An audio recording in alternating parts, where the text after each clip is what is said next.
Hi everyone. So we need to have an emergency frugal fam meeting. Why is that? Well, we almost dealt with a job loss. So that said, if you don't know the full story, last Monday I found out that my job was laying me off, and then Wednesday I found out that they actually rescinded that. I will no longer be losing my job for now. So essentially, my contractor had looked at a whole list of people and we're going to let them go. And then they came back and said, we actually did a reevaluation and we're not doing that. But I'm not going to wait for the second round of inevitable layoffs. If they're cutting overhead, one, I'm going to try to make myself as invaluable as I can, but two, we're going to prepare. Straight up, 100% all the way. It's time to prepare. So what are we doing? I have my budget here and I have my plan of action because I wasn't ready. Full transparency, I wasn't ready. I had about maybe 1.5, 2 months worth of rent, but that's it. And that's not okay. And even though we're still going to get back to we're still going to get back to debt payoff, I need to make sure I'm good. So the plan is this. I'm going to save up to 5K, switch it, change it, rearrange it, do some aggressive debt payoff, and then get to 10K. But for now, what I can do right now is save 5K very quickly.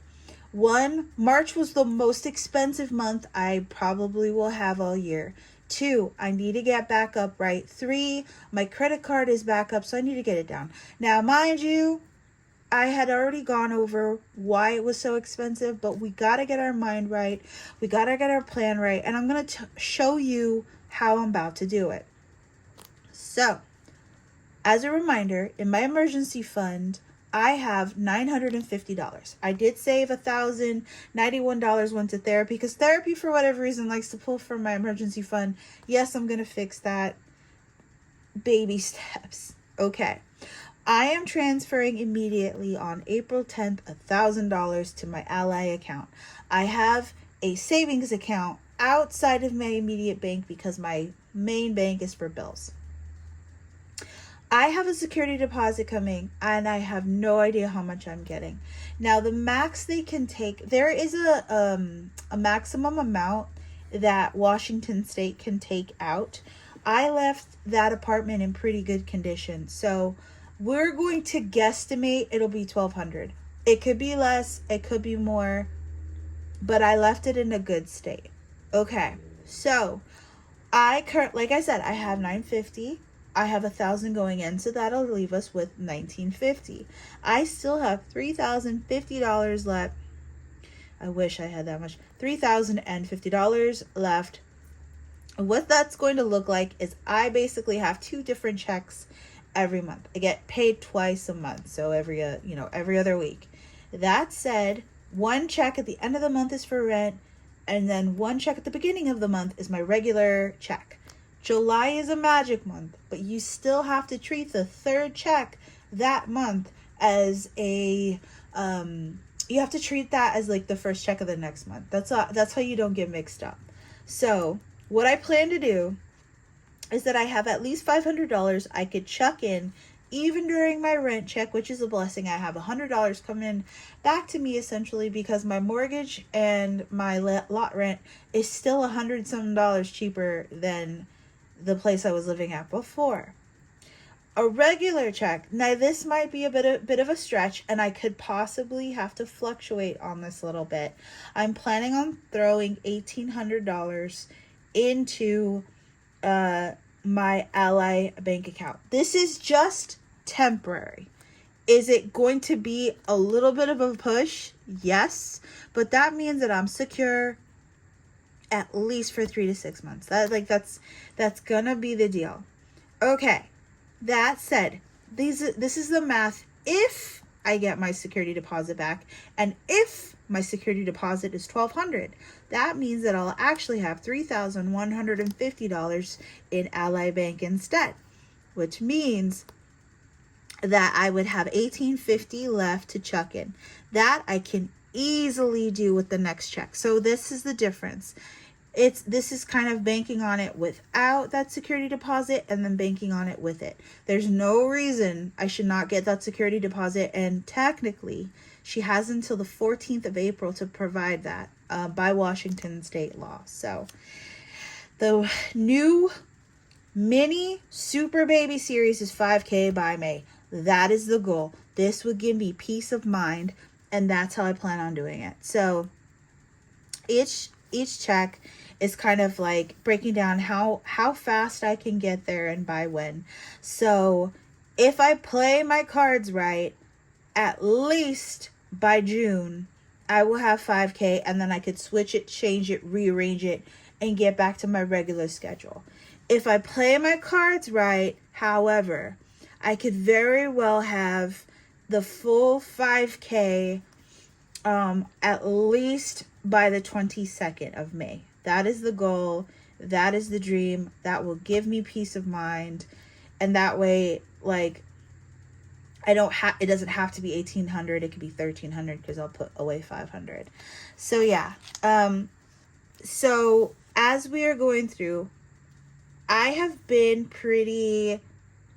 it's been pretty intense, like providing what my priorities are, because they switch, and truthfully, like when you do something for a long time, you get a little bored. But this is kind of like, you don't always have to wait to the middle or the end of the year to reevaluate what's going on with your finances, like what's happening, because I have a hawk's eye on it, and luckily it's one of my hyper fixations.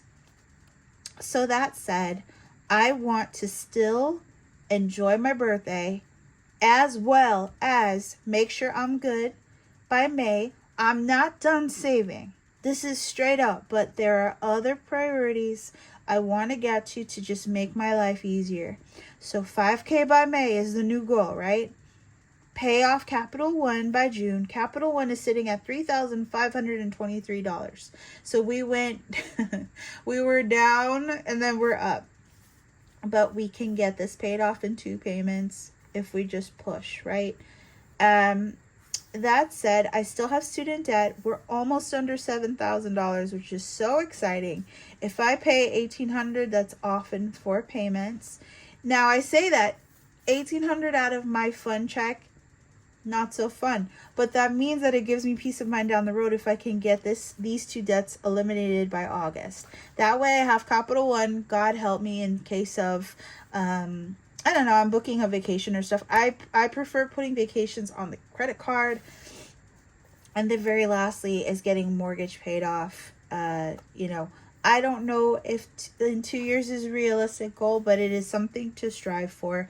But these are my new strategies of tackling not just having a cushier savings, even cushier than that, but also having a debt repayment plan, because so I don't lose focus. So that said, we have a check coming up on April 10th. And that said, we have all our bills here. I subscribed to Netflix as well as Hulu, Disney. I do enjoy those. So these sort of stay the same in terms of bills and in terms of seeking funds. I'm not switching it up too crazy just yet. I'm going to keep the $200 for groceries, though. I actually had discovered a fruit market very close by, so I'm going to check that out. So I genuinely think that groceries last time being cheaper was a bit of a fluke. We're back to paying student loans off. This is a minimum payment, which is $289.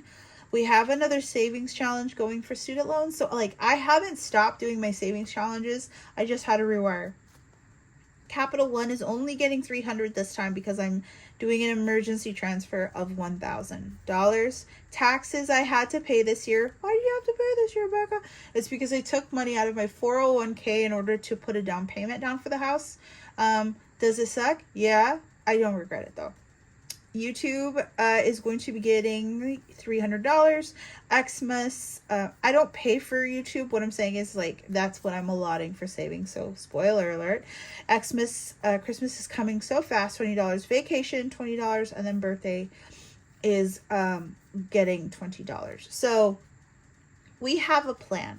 Is this $1,800? No, but this is what I can do right now because I do have other bills and expenses that demand my attention. So that is my plan for now. And 1,800 might be doable, 1,800 might not be, but right now, for a very short amount of time, I need peace of mind, and that's how I need to tackle debt. That's how I need to tackle uncertainty. And right now, I'm willing to do it for like 2 payments, and then I'll be okay, and then pay debt off, and then go back to saving the remaining 5K. So if I split it off into like kind of 2 chunks, it's doable. And truthfully, I did it for the house. I was able to save up on my own. I was able to save up a little over 15K last year just for the house alone. I can do it again. It's doable. Just I keep my expenses low.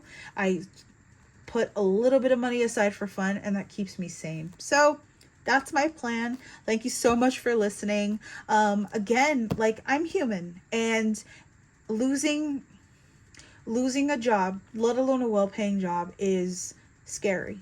And I can't predict this economy. I have so many different branches and areas, but like, this is,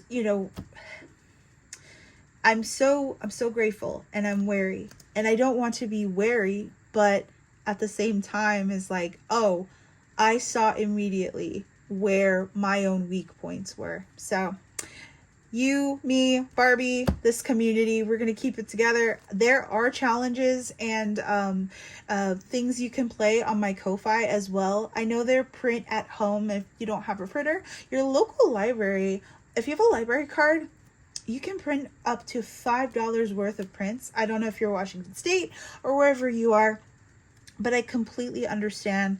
A little bit goes a long way, but